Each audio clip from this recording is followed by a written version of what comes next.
Hi everyone, my name is Craig Fernandez. I'm a PhD candidate at the University of Toronto, and I'm super excited to present some of our research. So darts is a popular game played amongst a variety of contexts, all the way up from recreational players playing in pubs and local tournaments to professionals playing for millions of dollars. In the US alone, it's estimated that over 17 million players are at the amateur level. Before I get into our question at hand, let me give a quick primer on the rules of darts. So darts is a two-player game with both players starting at a score of 501, and they alternate throwing 3 darts at the board in order to try to get to 0. However, to win or to check out, a player must get to exactly 0 by landing on a score that is a double. And so a double is this outer region on the board worth twice as many points as the corresponding pie-shaped segment. There's also a triple region, as well as the singles, and then the double bullseye and the single bullseye. However, players may also go bust, and this happens if they bring their score to a negative value or they get to 0 without using a double. If this happens, their score reverts to what it was at the start of the turn. So for example, let's say I start my turn at a score of 110, I throw my first dart and I land on a triple 20 worth 60 points. I'm now at a score of 50. I throw my next dart, that's a double 20, I have a score of 10. Now in order to win, I need to hit the double 5, and if I do, I'll get to exactly 0 using a double. But let's say I miss that double 5 and I land on the single 12 right beside it. I will get to a score of -2, go bust, and revert my score to the start at 110. So clearly this idea of checking out is very key to darts. So going back to what we're interested in is because darts is played amongst players of a wide range of skills, this can often lead to very unexciting matches where the winner is very clearly determined at the beginning. And when this happens in sports, we usually turn to handicap systems. So think of the very well-adopted handicap system in golf. In our case, or in handicap systems at large, there's 3 usual use cases. At the recreational side of the spectrum, handicaps are useful for creating competitive balance amongst players. So we want to make games more exciting. We don't want the better player to always win. At the professional level, it's used for a different reason, primarily for setting betting lines, determining the point spread and the money line. And across the spectrum, handicaps are useful for determining player rankings.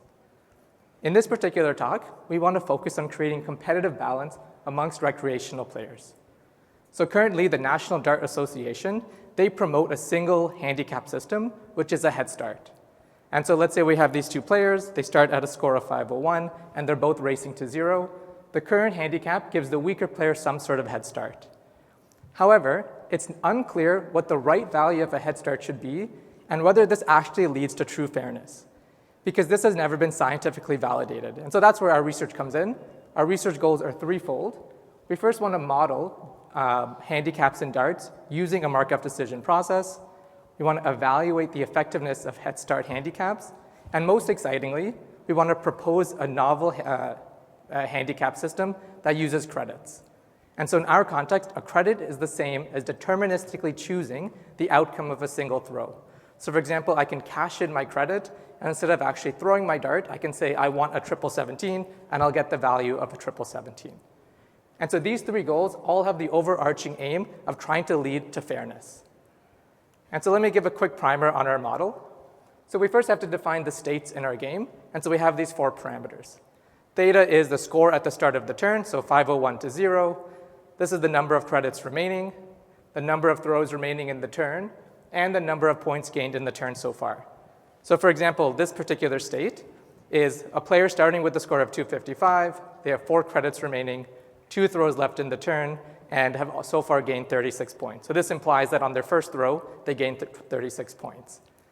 Just note that by setting the number of credits to 0 throughout the whole game, we're essentially modeling the regular game of darts without any credits. And this results in over 2 million states, so a non-trivial amount. Now in each state, a player can choose an action of either throwing or using a credit. If they decide to throw, we model them being able to choose from 729 aiming locations on the board. Where the dart actually lands is subject to uncertainty, which I'll discuss in a second, but this allows us to reasonably cover where they may aim. If they choose to use a credit, there's 62 possible board regions they may cash in for. That's the 20 singles, the 20 doubles, the 20 triples, and then the 2 bullseyes. Now, depending on the action they choose, there's going to be a particular state transition probability. And so if they throw, like I said earlier, there will be an uncertain outcome. And so we deal with this by using or employing a tactic used by this paper by Hao and Wang that analyzed 16 professional dart players, looked at where they threw the dart, looked at where they landed, and they fit these bivariate Gaussian distributions on where the dart actually landed. We can take these distributions, move them around the board, and essentially model if a player is aiming for a particular location, where is it actually going to land? If they decide to use a credit, it's a deterministic outcome, and it's very easy to handle. And so modeling the game in this way allows us to flexibly understand people of various skill levels by using this execution error multiplier called epsilon. So for example, if I have epsilon equals 1, representing a stronger player, I can use epsilon, this parameter, to multiply the covariance matrix of these normal distributions and grow the covariance. So for example, over here I have in green the distribution for a professional when they aim at the bullseye. And by using an epsilon greater than 1, I can grow the spread of the distribution and model players of a weaker skill level.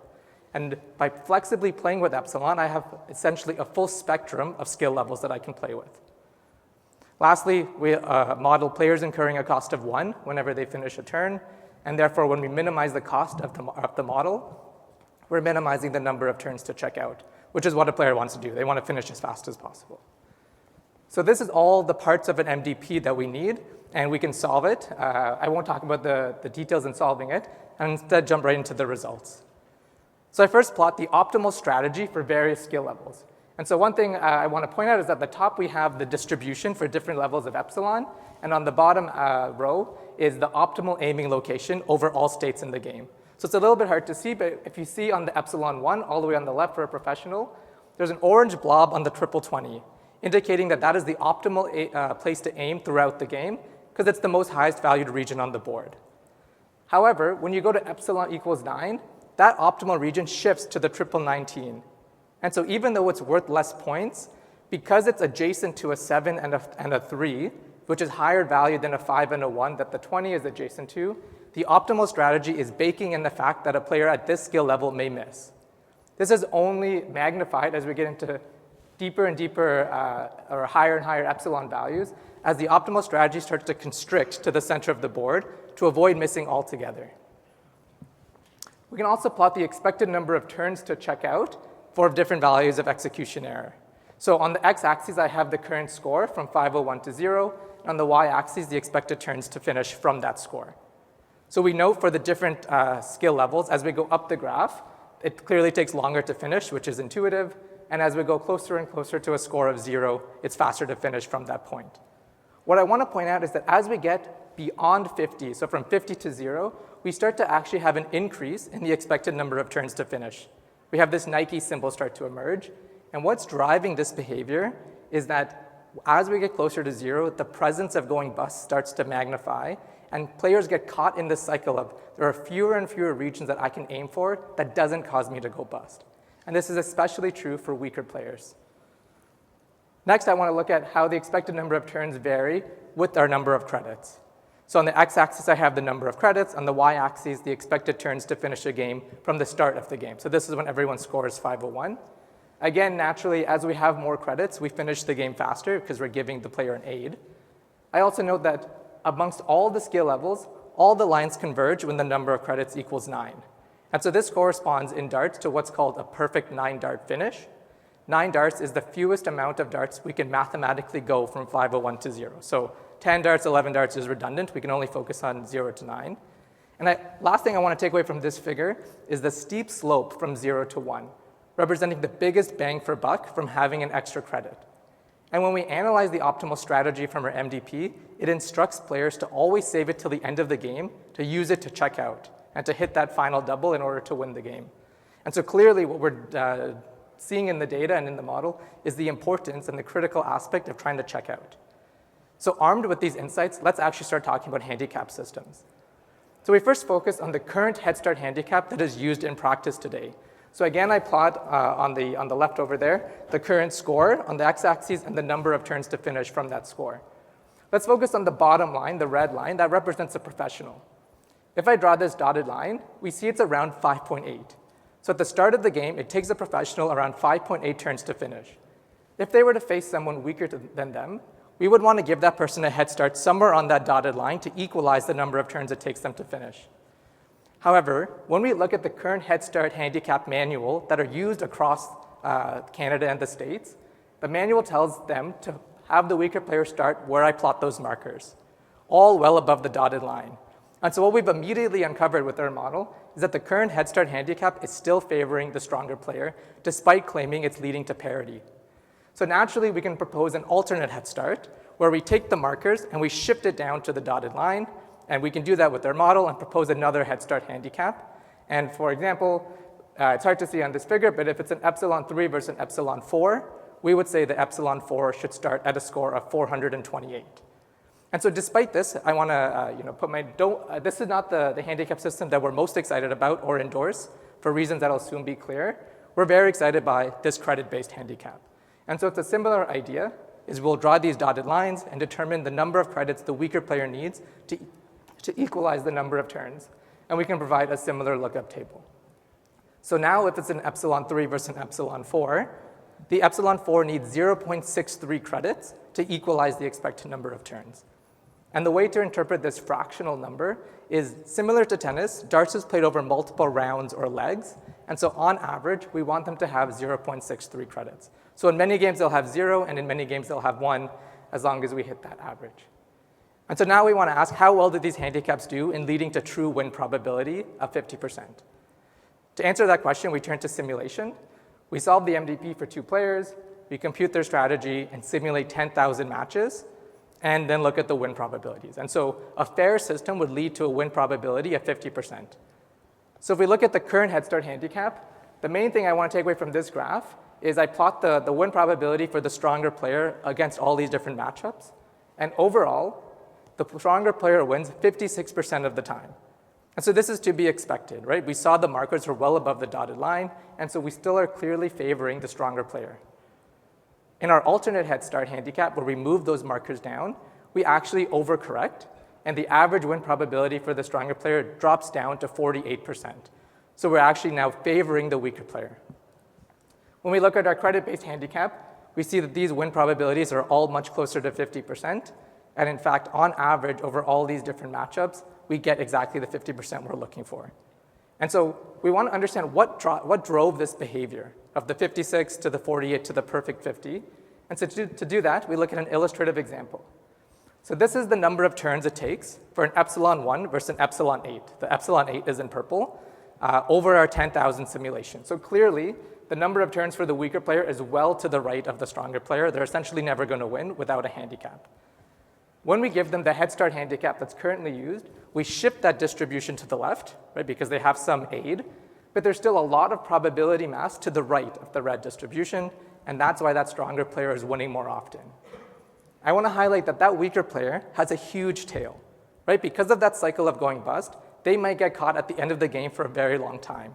And so now when we try to propose our alternate Head Start handicap, because of this long tail, as we try to equalize the means, we overcorrect. And we push the purple distribution way too far to the left, and now we're prioritizing the weaker player. And so that's where the magic of the credit handicap system comes in, is when we look at the distribution for that, we see that because the credit is used at the end of the game, it kills that cycle of going bust, it removes that long tail, and it magically reshapes the distribution to be that of the stronger player. And so now what are we rewarding? Every player, when they have this particular handicap, has a 50% chance of winning. And so what we're rewarding in any particular match is not who is the better player, but who performs better to their own baseline, who performs clutch in the moment and shows up to perform in that game, which is very similar to what is achieved in the golf handicap, where the weaker player actually has a chance of winning, making competitive tournaments and local tournaments more engaging and fun. So in conclusion, we show rigorously for the first time that existing Head Start handicap approaches are not fair, but our new credit-based handicap system is a promising alternative.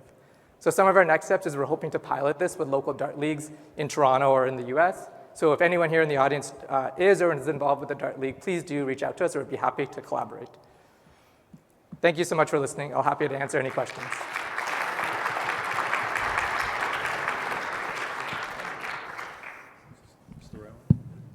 All right, good. Thank you very much. I thought that was very clearly presented, which is appreciated. Thank you. Okay, so first question would be more qualitative, but aren't you afraid that the credit for the final double, that's too much a part of the game? Like that's so ingrained in the tradition of the sport. It would be like how you don't have to, in golf, you don't have to make your final putt, or something like that. It's hard to equate, but just culturally. Sure, yeah. So I think I 100% concede to your point. I believe that's why we're very interested in piloting this and seeing what players' reactions are to it. But I have two thoughts to that. Is one, I don't think we're taking away the excitement of trying to hit that final double. I think for weaker players, we're just shifting it to that excitement of trying to hit that final segment on the board that gets them to a region where they can use a double. And because doubles can only be used on an even valued score, it still takes some finesse for a weaker player to hit the corresponding single to get them to a point where now they can double out. And secondly, because most matchups, it's hard to see in the table, but we usually recommend fractional amounts of credits that over a particular match of many legs, some games they'll have to hit that double and some games they don't, but strategically giving them the right amount of games where they don't need to hit the double leads to the weaker player having the right probability of winning. Okay, the other question was about the status quo handicap system. And you basically compared that to, you have an epsilon kind of parameter in your model. Now, how do they correspond? It seems like the epsilon parameter is like this sort of mathematical modeling construct, right? Yep. But the real world handicap system doesn't work on epsilon. Great question. So you're correct. So the way that the current Head Start handicap works is they use this course metric called points per dart. They essentially look at over a game, if it's 501, what is divide that by the number of darts it took you to get there, and so you get your points per dart. And using our system, the MDP gives us the value at the start of the game, which is how many darts it would take you to finish the game. So our value at the start of the game is actually equal to points per dart, and then we can compute the Head Start handicap immediately. So it's a fairly easy translation, yeah. Which actually speaks to the crudeness of the current Head Start handicap, that the points per dart is so, lacks a lot of richness in the data. Yeah, I want to echo pretty much what Brian said. I think that you did a really good job. It was very clearly presented. I like how you broke down, with the model with the epsilon 3 versus epsilon 4. I thought that was good, great credit-based handicap, and even like the stronger player, 56% as opposed to like the 48%. Let me just ask you this. So obviously this is pretty unconventional when and when I say that, I'm talking about specifically for darts. What made you decide to choose darts as opposed to another sport? Because is it more so because it's more or less untapped and fertile as opposed to like a saturated sport like football, basketball, baseball, soccer, hockey? Or was it just more or less like a passion that's underlining? Just talk about that a little bit. Sure, so it's not the most technical answer. So I think in terms of choosing it is, this darts work perfectly marries 3 separate lines of research, one done by my professor, one done in my master's thesis, and one done by another professor. So it was like, oh, this was a good opening that we saw in the literature. And the work was done in collaboration with an undergrad student. It was her senior thesis. So we kind of scoped it down that this, knowing where the hole is in the literature is a perfect hole for an undergrad to work on and not be kind of searching for a problem. So that was a big primary motivation. Secondly, not choosing other sports. Darts, because it's very solo-driven and very clear, cut events and triggers in the game, makes it more amenable to this type of analysis, where it's unclear what the handicap in soccer should be. Yeah. Thank you. I really enjoyed that. Oh, thank you. I have two quick questions. So at the beginning, you said the reason for handicap, there's 3 reasons you gave. It could be for fun or for setting betting lines or for ranking players. Do you feel like this credit system is particularly good for one of those 3, or do you think it's better on all of those axes? That's a great question. So in terms of, I won't talk about the first axis because I spent most of the time talking about that. In terms of player ranking, the way I see it is the same way that someone asks, what's your handicap in golf? Because we can give you the exact number of credits, let's say relative to a professional, everyone has a single number they can compare against one another. So I think in terms of player ranking, it's quite very straightforward. You can just rank each other. In terms of betting lines, I think it's very helpful for the point spread because we can determine what is if you have two separate professionals playing against one another, we can understand what in expectation is their gap, and that could help with setting the lines. And I was not into darts sports betting, and I looked into it, and it's actually a very thriving market, which was to my surprise. So I would be curious how they compute their point spreads, actually. Interesting. Interesting. And then the other one is, so I mean, I've never seen a credit-based handicapping system. So if you think of something like golf, where everybody knows how to interpret the handicap, right? Which is basically kind of a head start system. Is there any reason why this would be better in golf? Like, I could imagine somebody getting stuck as a terrible golfer. It's very easy to get stuck. It's very easy to get stuck in lots of places. But if you did the same kind of analysis, do you think the handicap is fine for golf, or do you think they should be thinking about something like this? So I think in general, head start handicaps are what is the usual. Like if even in soccer, maybe we give them a lead that's a 2-0. And I think that's very crude. Like we don't know actually where, it doesn't get to the difficulties of the game.